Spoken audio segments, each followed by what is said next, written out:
Shalom, selamat sore ibu-ibu terkasih. Hari ini kita akan mengadakan ibadah live streaming Komisi Wanita. Hari ini 24 Agustus 2021.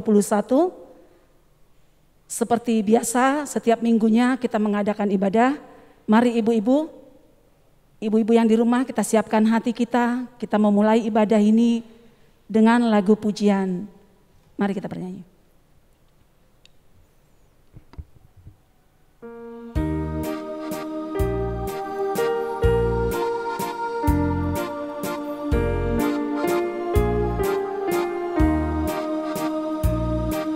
Yesus menginginkan daku bersinar baginya, dimanapun ku berada, ku mengenangkannya. Bersinar, bersinar, itulah kehendak Yesus. Bersinar, bersinar, aku bersinar terus.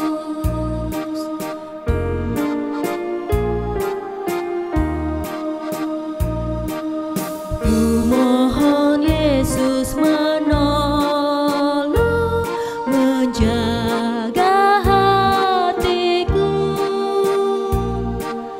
agar bersih dan bersinar, meniru Tuhanku. Bersinar, bersinar, itulah kehendak Yesus. Bersinar, bersinar, aku bersinar terus.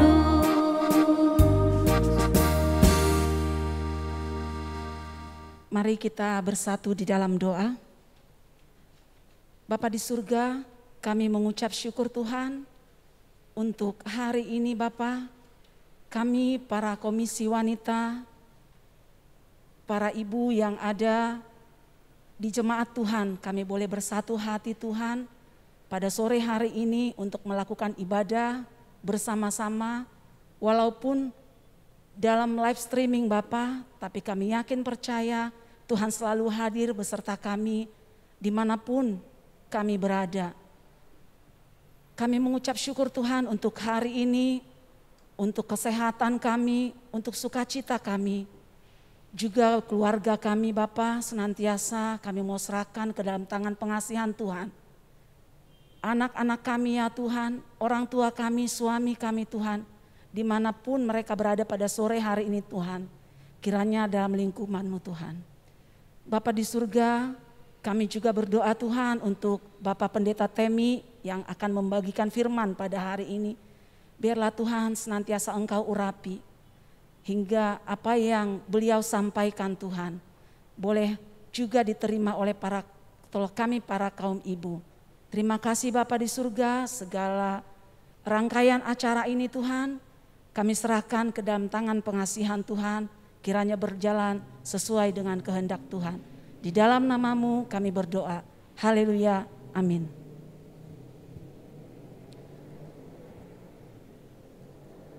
Kita akan membaca firman Tuhan yang menjadi tema pada sore hari ini.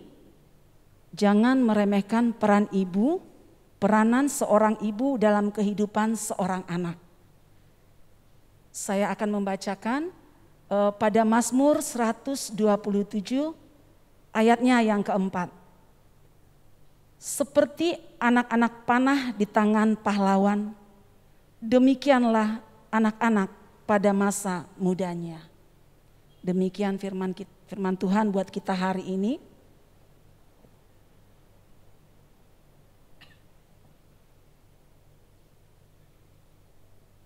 Saya persilahkan kepada Bapak Pendeta kita.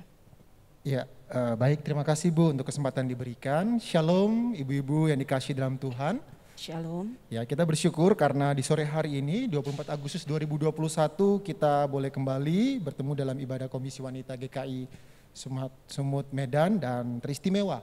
Tema yang diberikan ini sangat menarik Bu. Ya, Karena temanya bicara tentang jangan meremehkan peranan seorang ibu dalam kehidupan seorang anak. betul. Dari tema yang sangat menarik ini kita bisa melihat ada dua persepsi di sana sebenarnya. Yang pertama, ibu-ibu bisa perhatikan dalam tema ini kita bisa melihat ada pandangan yang seolah-olah atau terkesan memandang ibu itu peranannya kecil dalam kehidupan seorang Oke, anak. Pak. Dan kita tahu bagaimana dunia kita atau keberadaan kita hari ini sangat dipengaruhi oleh namanya budaya. Dan hari ini budaya yang sangat melekat dalam lingkungan sekitar kita atau kultur kita ialah budaya patrilineal, di mana garis keturunan itu selalu dinilai atau diukur dari laki-laki. Ya, Akibatnya seringkali peranan kaum ibu, kaum wanita itu seolah-olah dikesampingkan. Nah, dari tema ini kita bisa melihat benarkah demikian adanya atau tidak, gitu. Tapi hal yang kedua kita juga bisa melihat dari tema ini bahwa sebenarnya seorang ibu itu memiliki peranan atau punya tanggung jawab juga di dalam kehidupan seorang anak yang tidak bisa dianggap sepele. Bisa dikatakan cukup besar, bahkan sangat berpengaruh di dalam kehidupan seorang anak. Dan puji Tuhan, hari ini firman Tuhan yang diberikan kepada kita adalah firman yang tepat, saya pikir, dari Mazmur 127 ayat yang keempat.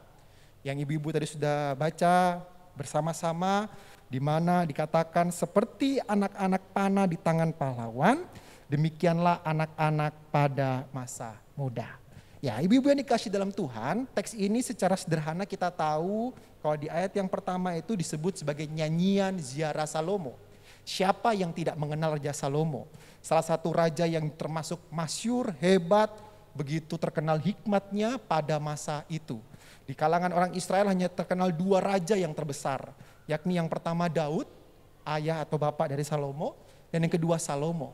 Dalam catatan Alkitab dicatat bagaimana dengan tegas Salomo itu disebut sebagai raja yang paling bijaksana. Sebelum dan sesudah Salomo tidak ada raja seperti dia. Dan Mazmur ini diterima sebagai pengakuan bahwa Salomo menghayati bagaimana peranan atau karya Tuhan di dalam kehidupannya. Nah, ibu-ibu bisa melihat di ayat pertama dan kedua, di sana konteksnya Salomo katakan, jikalau bukan Tuhan yang membangun rumah, sia-sialah usaha orang yang membangunnya. Jikalau bukan Tuhan yang mengawal kota, sia-sialah pengawal berjaga-jaga. Sia-sialah kamu bangun pagi-pagi dan duduk sampai jauh malam dan makan roti yang diperoleh dengan susah payah, sebab ia, maksudnya Tuhan di sini, memberikannya kepada yang dicintainya pada waktu tidur. Dari ayat ini Salomo ingin menunjukkan kepada kita, bukan kita tidak boleh bekerja keras, bukan kita tidak boleh berupaya, tidak. Tapi ayat ini ingin menegaskan bahwa orang yang mengasihi Tuhan, orang yang takut kepada Tuhan akan hidup di dalam pemeliharaan Tuhan secara sempurna. Dengan kata lain, Salomo ingin bilang kepada kita semua bahwa apa yang dimiliki dalam kehidupannya itu yang paling utama ialah perkenanan Tuhan. Tidak penting, bukan tidak penting, bukan hal yang utama apakah dia punya gelar atau tidak, punya rumah atau tidak, punya pengawal atau tidak, tapi yang paling utama apakah hidupnya dengan atau tanpa Tuhan. Termasuk, masuk dalam konteks bacaan kita.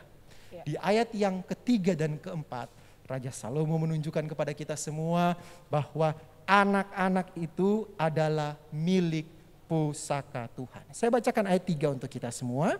Sesungguhnya anak-anak lelaki adalah milik pusaka daripada Tuhan, dan buah kandungan adalah suatu upah. Ayat ini ingin menunjukkan bahwa sebenarnya anak yang ada pada kita itu bukan mutlak milik kita. Banyak orang tua, banyak kaum ibu berpikir ini anakku, terserah aku mau diapakan. Padahal di dalam teks ini jelas disebut anak-anak itu milik pusaka Tuhan. Dan kalau seorang dikaruniakan anak, berarti orang tersebut dipercayakan yang adalah milik Tuhan. Sehingga semua orang tua, termasuk ibu-ibu dimanapun berada yang memiliki anak, pertanggungjawaban kita bukan cuma sekedar bagaimana anak ini sukses nantinya, tetapi bagaimana anak ini nantinya mengenal Tuhan dan mengalami Tuhan. Ya kira-kira itu Bu. Nah Pak yang Pendeta, menjadi. saya mau tanya nih. Oke, silakan. Anak adalah titipan Tuhan, betul Betul. ya. Tapi bukan berarti kita tidak maksimal gitu ya Pak. Nah, banyak ibu ya, karena kita ini di Komisi Wanita ya Pak. Banyak ibu yang ya aku cuman seorang ibu rumah tangga. Yang kayaknya apa yang harus bisa aku perbuat nih untuk, tadi kan busur panah ya. Ibu itu adalah busur panah, itu ya di bacaan kita. Berarti kita harus mempersiapkan anak-anak ini untuk bisa kita berangkatkan gitu ya Pak ya. Ya. Nah banyak ibu yang merasa, aduh aku bisa apa gitu. Nah itu gimana Pak Pendeta? Oke, ini pertanyaan yang sangat menarik ya. Iya. Iya, jadi bagaimana peranan seorang ibu jika ternyata dia cuma ibu rumah tangga? Betul. Iya, syukur-syukur kalau dia masih bisa bekerja atau punya karir. Tapi kalau ibu rumah tangga bagaimana? Apakah bisa seorang ibu rumah tangga mengarahkan anak-anaknya dengan tepat? Kira-kira seperti Iya. itu ya.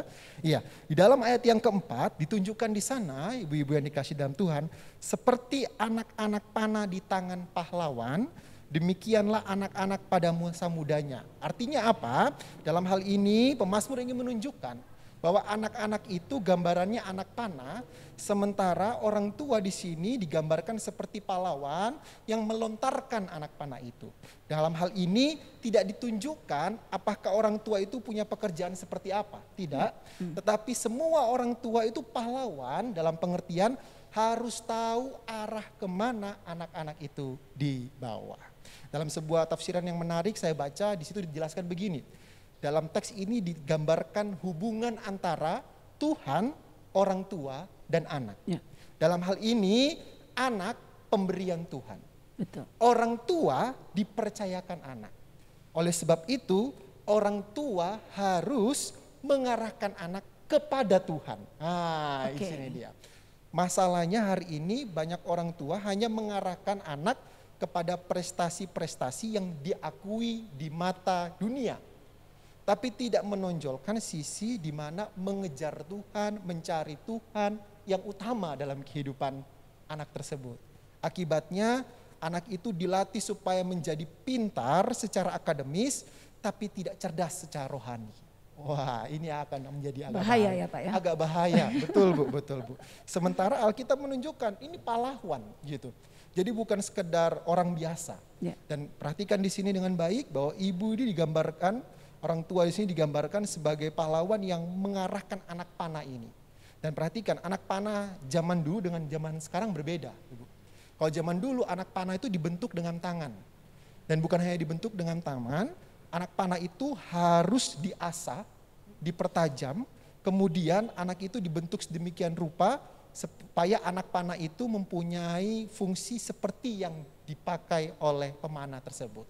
Dengan kata lain, semakin banyak anak panah, maka akan semakin efektif pemanah tersebut melakukan peperangan. Nah, dalam hal ini kita bisa memahami bahwa orang tua itu betul-betul dipakai Tuhan untuk mengasah anak. Melihat potensi anak, melihat kemampuan anak, melihat segala yang baik dalam diri anak, kemudian bukan hanya sebatas itu, tapi diarahkan supaya dalam potensinya itu ia mengalami Tuhan.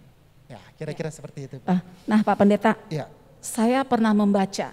ya, Jadi ini kan saya seorang ibu, juga ibu-ibu lain yang ada di rumah. baik. Saya pernah baca begini Pak Pendeta, kepintaran seorang anak itu peran besarnya itu ada di ibu. Wah, Nah, bukan kita mengesampingkan bapak-bapak ya, walaupun ada nanti bapak-bapak yang ikut mendengarkan acara kita ini, tetapi saya pernah baca demikian. iya, ya. Kepintaran seorang anak itu peran terbesarnya diwariskan oleh seorang ibu. Nah, menurut Pak Pendeta itu gimana Pak? Oke, iya. Sebenarnya secara alkitabiah kita meyakini bahwa semua anak yang kita miliki adalah milik Tuhan, maka kita percaya pun kecerdasannya berasal dari Tuhan. Itu yang fondasi alkitabiah yang pertama.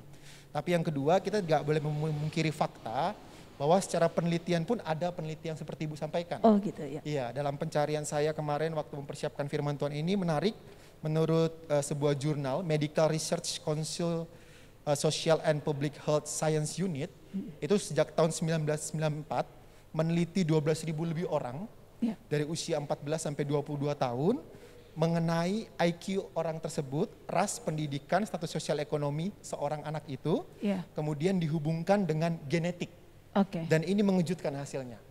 Kenapa? Karena hasil penelitiannya, kecerdasan seorang anak itu sebagian besar berasal dari genetik ibu atau kaum perempuan. Nah, berarti kami sangat ini ya Pak ya, artinya kita itu adalah ibu-ibu yang beruntung gitu ya. Iya, betul. Kita itu ada ibu-ibu yang beruntung. Betul Bu, jadi begini, kalau kita melihat hasil penelitian ini, kemudian kita melihat kembali ke dalam Alkitab kita, kita bisa melihat begini hubungannya. Bahwa benar, bahwa ibu itu punya pengaruh besar bagi anak. Mengapa? Karena ibu bayangkan saja, 9 bulan ibu itu mengandung seorang anak. Ya, betul. Dan apa yang dikonsumsi ibu itu, dikonsumsi anak itu. Benar. Semua emosi yang ibu rasakan, dirasakan bayi itu juga. Betul. Maka tidak heran jika pada akhirnya anak tersebut mewarisi kecerdasan ibu tersebut. Ibunya. Iya. Kemudian kita juga perlu melihat bagaimana Alkitab menunjukkan sosok-sosok perempuan yang betul-betul takut Tuhan dan anak-anaknya luar biasa. Sebut saja misalnya Bu, kalau ibu kita lihat di Alkitab kita misalnya dalam 1 Samuel. Ada seorang perempuan di sana yang bernama Hana. Ya, perempuan itu tidak dikaruniakan anak, tetapi dia berdoa dengan sungguh-sungguh kepada Tuhan. Dan ketika dia berdoa sungguh-sungguh kepada Tuhan, akhirnya Tuhan mengaruniakan anak kepadanya. Dan dalam doanya dia bilang kepada Tuhan begini, jika Tuhan berikan anak laki-laki kepadaku, ku persembahkan dia kepada Tuhan. Dan lahirlah Samuel, yang artinya telah ku minta anak ini kepada Tuhan. Dan yang menarik, waktu anak ini mau diserahkan ke rumah Tuhan, dalam Alkitab dicatat 1 Samuel di sana bahwa ibu itu, Hana itu tidak langsung melepas anak itu begitu saja. Tetapi yang menarik di sana apa?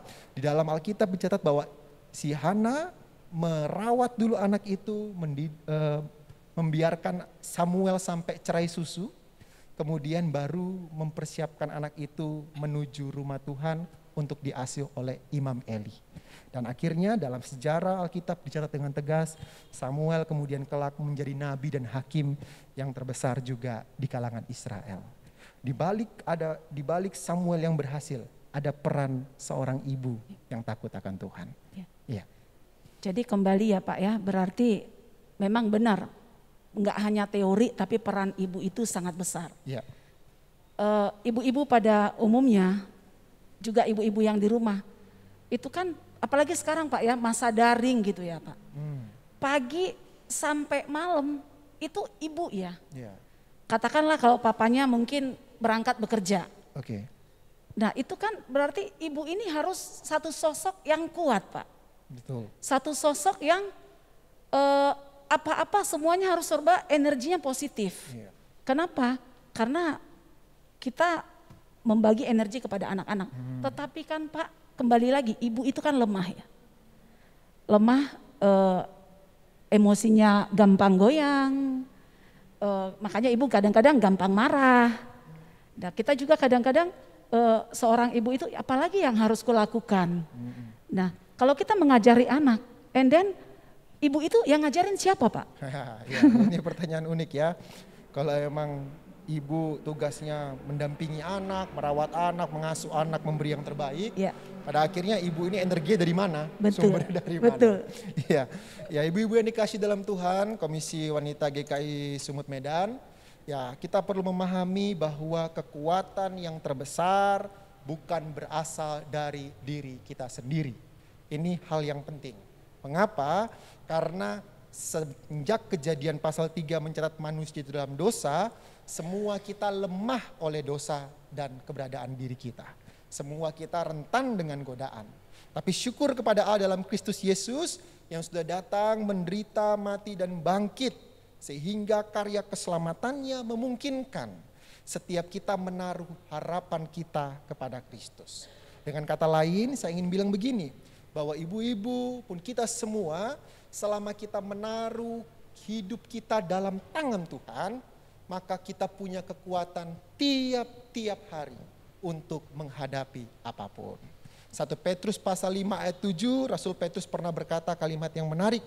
Serahkanlah segala kekhawatiranmu kepada Allah, sebab Ia yang memelihara kamu. Saya senang sekali dengan pujian di doa ibuku. Iya. Di doa ibuku namaku disebut. Seberapa kuat si ibu menggenggam anak tersebut. Seberapa lebar jangkauan pelukan seorang ibu. Tetapi ketika ibu itu bertelut berdoa, menyebut nama anaknya dan berkata, Tuhan, dalam tanganmu kuserahkan si ini. Ke dalam tanganmu kutaruh masa depannya. Ke dalam tanganmu kuletakkan pendidikannya, pasangan hidupnya, pekerjaan dan seterusnya. Percayalah bahwa Efesus 3 ayat 20, bagi dialah yang melakukan jauh melebihi dari apa yang kita doakan dan yang kita pikirkan. Dengan kata lain praktisnya Bu, Ya. setiap kali ibu kehabisan energi datang bertelut Datang kepada pada Tuhan. Dan satu statement mungkin Bu saya perlu agak Ya, Pak. luruskan. Apa itu? Seorang ibu atau wanita bukanlah kaum lemah. Mengapa? Karena dalam Kejadian pasal 2 ketika Adam diberikan seorang penolong, di mana-mana penolong itu lebih kuat daripada yang ditolong. Dalam bahasa Ibrani-nya Bu bagus. Penolong sepadan itu ezer kenekdo. Penolong yang betul-betul bisa mendampingi yang ditolong. Artinya sebenarnya yang lemah itu harusnya kaum laki-laki Bu. Oh gitu ya, Iya, Pak. cuma karena sekali lagi budaya kita kan budaya patrilineal. Iya. Yang menganggap laki-laki itu superior, yang paling hebat, paling utama. Pada faktanya laki-laki itu sebenarnya perlu ditolong. Maka bukan laki-laki yang menjadi penolong Hawa, tapi Hawa lah yang menjadi penolong Adam. Sehingga saya mau bilang buat ibu-ibu di rumah, semua kita adalah perempuan-perempuan yang kuat. Karena itu mari kita tolong suami kita dan kita juga mendampingi anak-anak kita membawa mereka kepada Tuhan. Ya. Amin. Oke, nah demikian diskusi kita. Jadi Pak kalau ada nih titipan pertanyaan-pertanyaan dari ibu-ibu ya. Ya. Nah. Silakan. Ibu itu kan setiap hari harus mengupgrade dirinya. Iya. Kenapa? Karena kalau dulu kita nggak tahu handphonean Pak, sekarang kita mendampingin anak-anak yang setiap hari pakai gadget. Betul. Juga masih banyak juga ibu-ibu yang saya lihat nih Pak, pantauan saya ya, di medsos itu curhatnya di medsos. Nah itu menyedihkan ya Pak. Iya. Nah itu gimana nih Pak, kami itu ibu-ibu itu supaya bisa semakin pintar bermedsos dan kami semakin mampu untuk mendampingi anak-anak ini yang semuanya sebagai gadget Pak. Oke. Otomatis kan mereka belajarnya pagi ke sore itu gadget Pak. Ya. Kita juga nggak bisa dampinginnya itu sampai 24 jam Betul. gitu. Nah, Betul. menurut Pak Pendeta itu ada ini nggak buat kita ibu-ibu supaya kita bisa bermedsos ini gimana sih Pak seharusnya? Iya.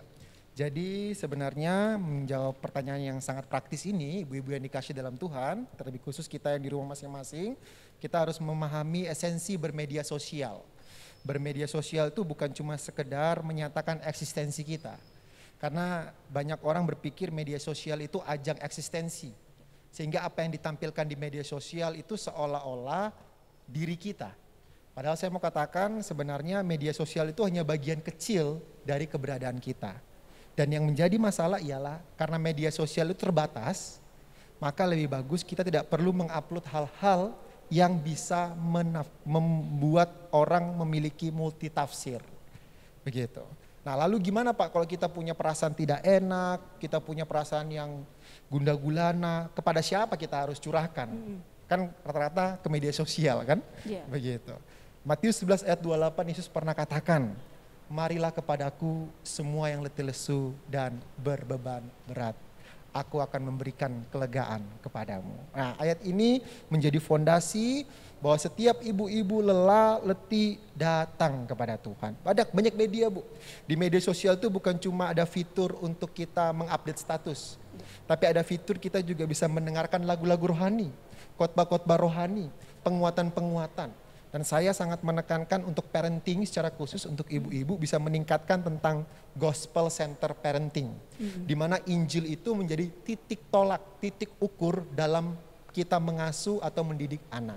Nah, untuk menghadapi dunia yang semakin maju, ibu-ibu bisa memasuki dunia anak-anak, mengenal bagaimana media sosial mereka, mengenal dunia mereka. Akan tetapi dalam hal ini ibu-ibu juga perlu membekali dirinya dengan persiapan senjata rohani, yakni apa? Doa dan firman, dalam pengertian anak-anak tetap diberikan teladan bahwasanya bahwa semua yang mereka bisa lakukan itu, kesenangan itu bersumber dari Tuhan. Iya. Jadi kira-kira ibu-ibu bisa masuk ke dunia anak-anak, tetapi tidak dalam pengertian menjadi seperti anak-anak, tidak, tetapi tetap dalam pengertian ibu-ibu menjadi teladan di sana. Dan saya sangat mewanti terlebih ibu-ibu di rumah yang punya media sosial, jangan jadikan media sosialmu kesempatan untuk engkau mencurahkan isi hatimu. Jangan. Kenapa? Media sosial itu salah satu jejak digital yang tak akan terhapus oleh waktu.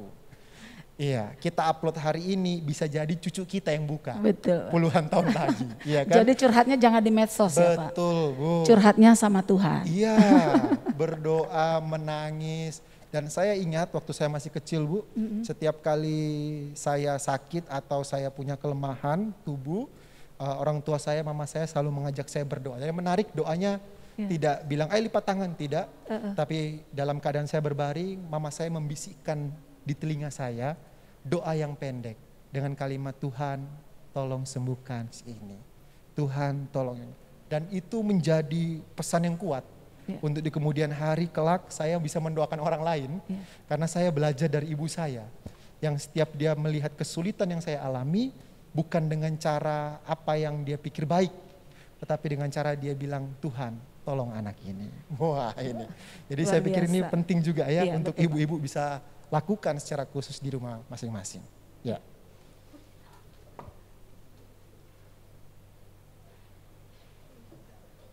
Jadi ibu-ibu di rumah, demikian perbincangan kita dengan Bapak Pendeta Temi, sangat seru ya hari ini. Karena ternyata peran ibu itu besar sekali untuk mendidik seorang anak. Seperti busur panah, kita itu seperti pabrik gitu ya. Yang gak hanya menghasilkan seorang anak, tetapi juga membimbingnya, mendewasakannya sampai dia siap untuk kita berangkatkan, katakanlah untuk sekolah dan sebagainya. Karena kalau kita tidak membangun karakter yang baik terhadap anak, nah jangan-jangan nanti lingkungan yang membentuk karakternya. Betul. Gitu ya Pak? Ya. Nah itu sangat bahaya itu. Kenapa? Karena kita nggak bisa lagi masukin karakter-karakter Kristen. Kita nggak jamin lagi di luar sana karakter anak yang terbentuk di luar itu seperti yang Tuhan mau. Gitu. Ada lagi Pak yang Bapak mau sampaikan? Mungkin hal-hal yang agak penting yang perlu ibu-ibu perhatikan juga dalam hal gospel center parenting atau bagaimana kita mendidik anak dalam kebenaran firman. Misalnya dalam Amsal 22 ayat 6. Saya bacakan untuk firman Tuhan, didiklah orang muda menurut jalan yang patut baginya, maka pada masa tuanya pun ia tidak akan menyimpang daripada jalan itu. Jadi jangan berpikir nanti kalau anak saya sudah begini baru saya arahkan. Jangan. Semenjak kecil, semenjak dini ajar mereka mengenal Tuhan. Sehingga tidak ada kata penyesalan ketika ibu-ibu kelak melihat anak-anak kita ini bertumbuh. Gitu. Karena saya terus terang Bu pernah melayani di kampung. Pak. Gitu. Dalam pelayanan saya di kampung ada beberapa keluarga yang pernah saya layani, ini menarik. Tiba-tiba anak yang usia mungkin 3-4 tahun berkata-kata, berucap kotor. Dengan spontan orang tuanya bilang gini, udah gak apa-apa, anak ini gak tahu apa-apa. Begitu. Tapi saya menjadi saksi, setelah anak ini masuk sekolah usia 5-6 tahun, 7 tahun, kalimat kotor itu tetap terucap. Dan di situ orang tua udah marah, sudah segala rupa, tetap anak itu makin menjadi. Mengapa? Karena sebenarnya di usia 3-4 tahun baru bisa ngomong, kalimat itu bisa diputus harusnya, tapi orang tua justru mentolerirnya. Akibatnya ada penyesalan, anaknya menjadi tidak terkontrol. Kemudian datang ke gereja bilang, Pak doakan anak saya bandel kali begini-begini. Padahal sebenarnya tanggung jawab orang tua di sana.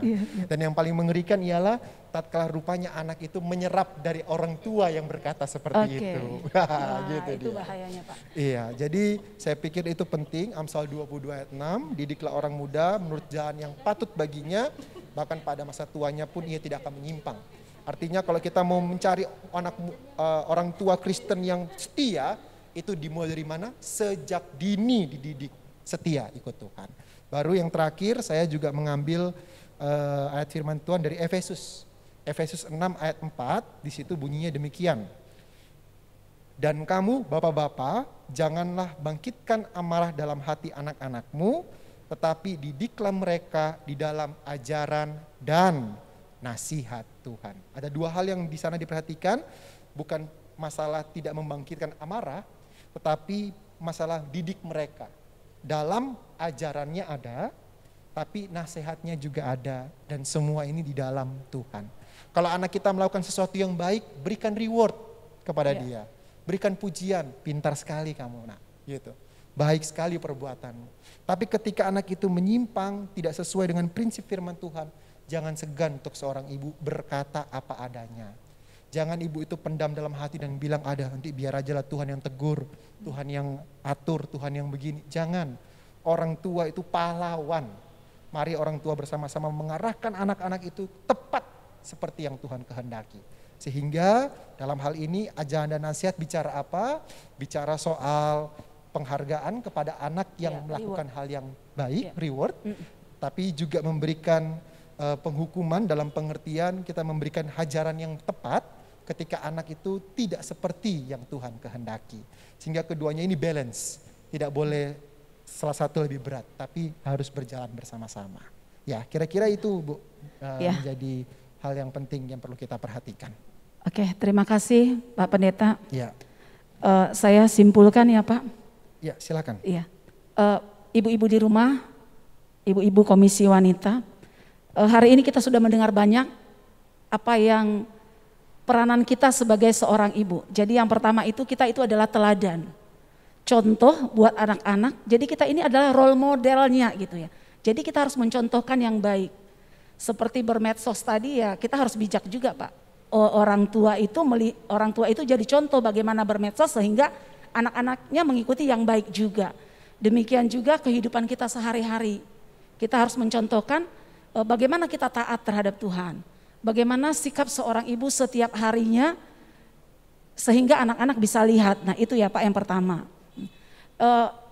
Sesuai dengan pertanyaan saya tadi juga, bagaimana seorang ibu untuk selalu menjaga emosinya. Kemana ibu pergi pada saat dia katakanlah merasa aku kok nggak sanggup gitu ya hari ini. Kadang-kadang kita bisa begitu ya, ada PMS lah, ada apalah. Nah itu membuat kadang-kadang ibu apa ya yang harus kulakukan hari ini terhadap anakku gitu. Nah adalah satu lagi Pak Pendeta, ini yang terakhir pertanyaan saya Pak Pendeta. Ya. Ada beberapa orang yang saya lihat katakanlah ya, selalu bilang anak saya nggak sanggup, anak saya nggak pinter.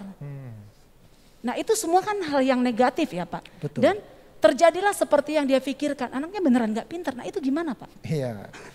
Iya, yang pertama ialah terkadang stigma itu mendahului realita Bu. Nah. Gitu. Jadi ukuran penilaian kita itu mengkotakkan anak sehingga sebenarnya yang tidak seperti yang kita pikirkan menjadi seperti yang kita pikirkan. Kalau pakai bahasanya Ayub pernah bilang begini, apa yang kutakutkan itulah yang terjadi. Gitu. Itu bahasanya Ayub. Dan sebenarnya seperti yang saya tadi sampaikan ulang-ulang adalah hal yang lumrah seorang ibu, kaum wanita memiliki ketakutan dalam hal membesarkan anak, mendidik anak.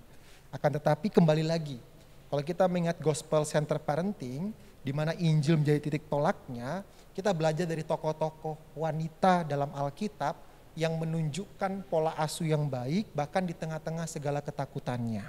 Misalnya siapa Pak? Paling sederhana dan paling utama misalnya Maria ibu Yesus. Ya. Wah ini tokoh yang luar biasa Bu. Iya benar. Dia mendapatkan penglihatan bahwa malaikat datang memberitahu dia akan mengandung seorang bayi dan bukan sembarang bayi, Ya. seorang juru selamat kata Alkitab, tetapi tidak membuat tanggung jawab Maria itu lepas.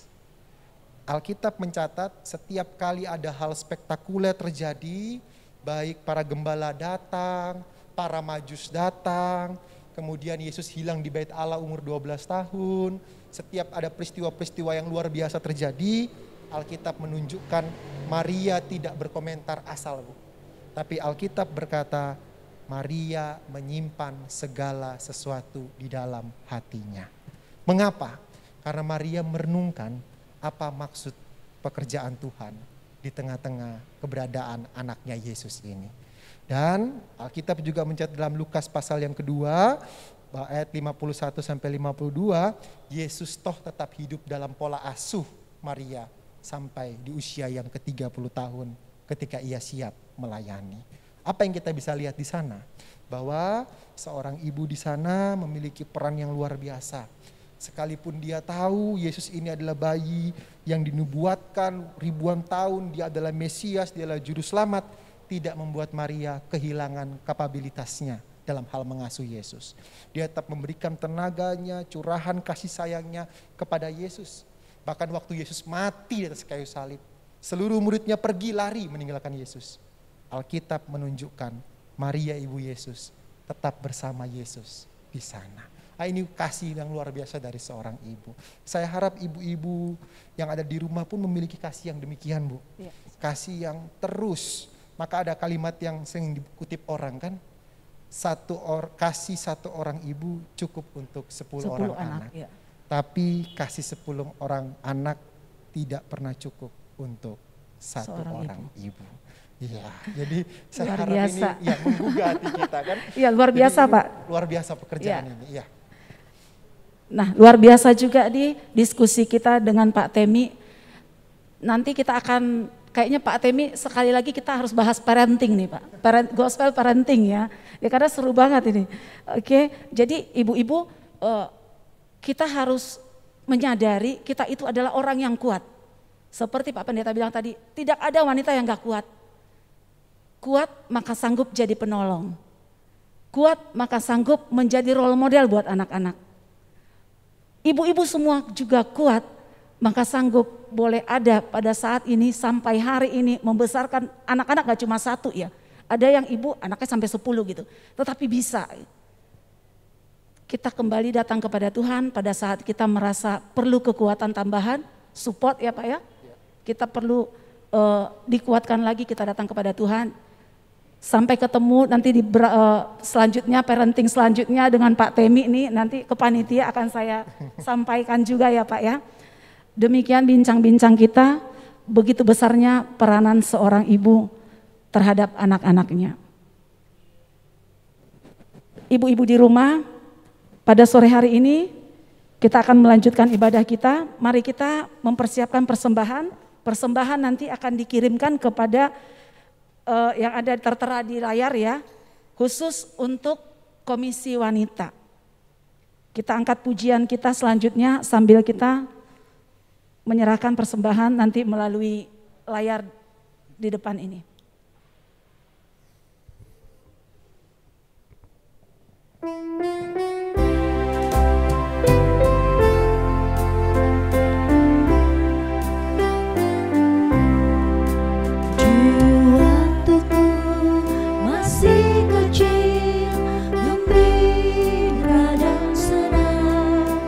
Tiada duka ku kenal, tak kunjung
Mari kita menaikkan doa kita sekaligus doa persembahan kita. Kita berdoa. Bapa dalam sorga, kami sungguh bersyukur oleh karena kemurahan-Mu yang terus menopang kami sampai hari ini, sehingga Komwa GKSU Medan boleh terus ada karena topangan, karena penguatan yang bersumber di dalam nama Tuhan kami Yesus Kristus. Kami bersyukur juga di dalam tema yang menarik kami boleh bersama melihat bagaimana peranan seorang ibu di tengah keluarga begitu penting, teristimewa bagi seorang anak. Ajari kami menghayati peranan setiap kami sebagai ibu di tengah rumah tangga masing-masing, supaya kami tidak lagi kecil hati, tidak lagi merasa tidak mampu atau merasa tidak layak, tetapi kami memandang kepada Kristus yang memiliki segala sesuatunya, termasuk anak yang ada pada kami hari ini. Dan mampukan kami boleh mengasuh, mendidik anak-anak yang Tuhan percayakan untuk diarahkan seperti anak panah menuju sasaran, yakni mengenal Tuhan, mengalami Tuhan, dan hidup dalam persekutuan kekal bersama Tuhan kita Yesus Kristus. Bapa dalam sorga, kami sungguh bersyukur untuk pelaksanaan ibadah secara virtual di sore hari ini. Biarlah kami semua anggota Komwa dimanapun berada mengalami berkat dan lawatan Tuhan melalui peribadatan pada hari ini. Teristimewa Tuhan, kami membawa syafaat kami untuk kesehatan ibu-ibu anggota Komwa GKSU Medan. Tuhan memberkati dimanapun kami berada. Mungkin ada yang sedang dalam kelemahan tubuh atau sakit penyakit, biarlah oleh kuasa bilur-bilur Tuhan Yesus yang telah menebus dosa, kami pun beroleh kesembuhan secara fisik. Bahkan tatkala kesembuhan tak kunjung kami terima, ajari kami menghayati apa maksud dan rencana-Mu ya Tuhan di tengah kelemahan ini. Karena itu biarlah kami berkata seperti Paulus, dalam kelemahan sekalipun kuasa-Mu Tuhan bekerja secara sempurna. Teringat kami juga Bapak untuk kesehatan anggota keluarga kami, baik suami, baik anak-anak, mereka yang dalam masa pendidikan, baik secara virtual maupun suami di tengah pekerjaan usaha mereka, ataupun kami sebagai ibu pun yang bekerja, Tuhan berkati. Bahkan anggota keluarga kami yang dirantau, Tuhan menolong, memberkati. Di tengah pandemi COVID-19 yang terus merajalela, ajari kami terus bernaung, bergantung dalam perlindungan Tuhan. Sehingga protokol kesehatan tetap kami laksanakan, menjaga kesehatan imunitas tubuh kami lakukan, tapi mengandalkan Tuhan pun menjadi bagian yang tidak terpisahkan dalam setiap hal yang kami kerjakan. Begitu pula kami meletakkan dan menaruh dalam tangan Tuhan seluruh majelis GKSU Medan. Tuhan, terima kasih mereka yang Tuhan telah panggil, pilih, tetapkan untuk melayani. Kami juga bersyukur bersama para hamba Tuhan pendeta yang ada, baik pendeta Luther, pendeta Eka maupun pendeta Emeritus Nuran.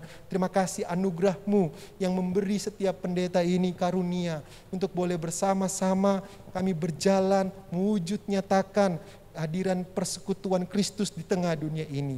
Doa kami kiranya baik majelis maupun pendeta pun bersama keluarganya senantiasa dilindungi, disertai dan dipimpin Tuhan untuk membawa seluruh jemaat GKSU Medan mengalami dan terus menjadi berkat bagi banyak orang.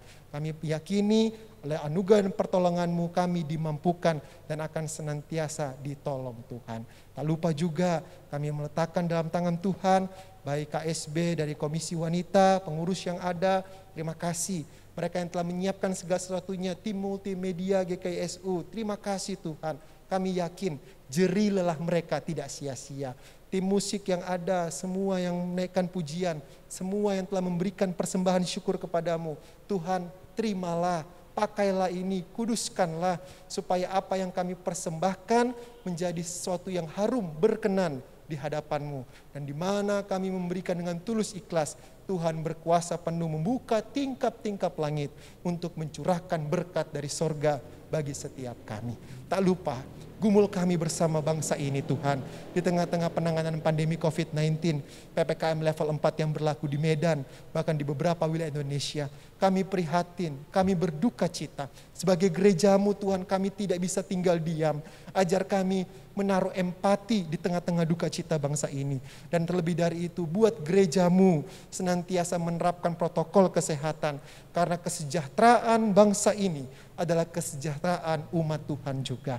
Kami berdoa pemimpin kami dari pusat sampai daerah, Bapak Presiden Joko Widodo bersama dengan Wakil Presiden, para menteri, anggota dewan tingkat pusat sampai daerah, diberikan hikmat, kebijaksanaan. Para kepala daerah, Tuhan tolong supaya kebijakan mereka adalah kebijakan yang terbaik untuk meredam laju penyebaran COVID-19, bahkan juga menolong supaya seluruh masyarakat secara disiplin melaksanakan protokol kesehatan. Dan lebih dari itu, kami rindu juga upaya penanggulangan COVID melalui vaksinasi yang berlangsung terus digalakkan secara bersama-sama.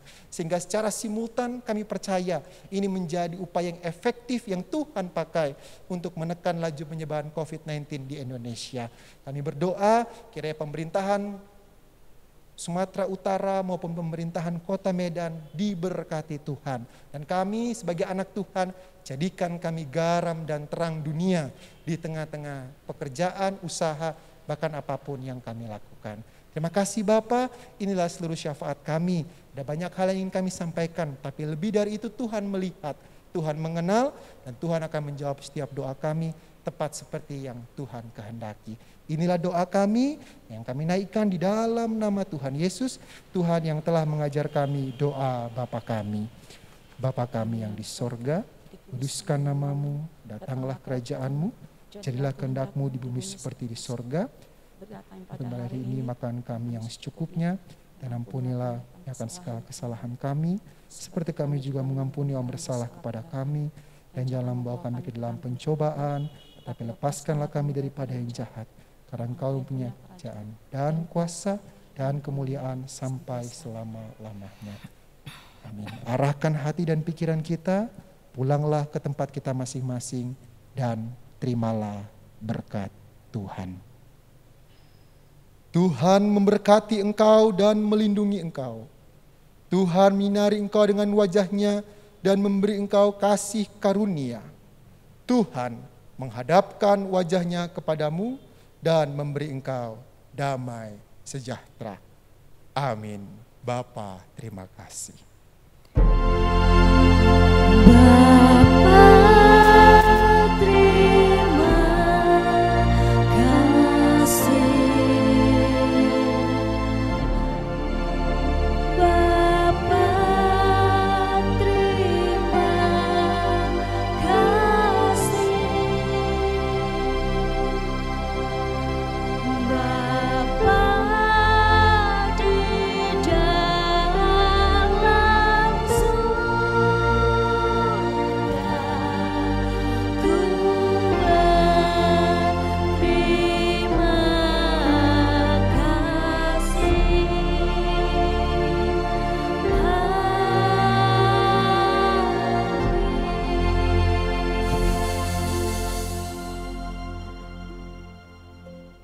Amin.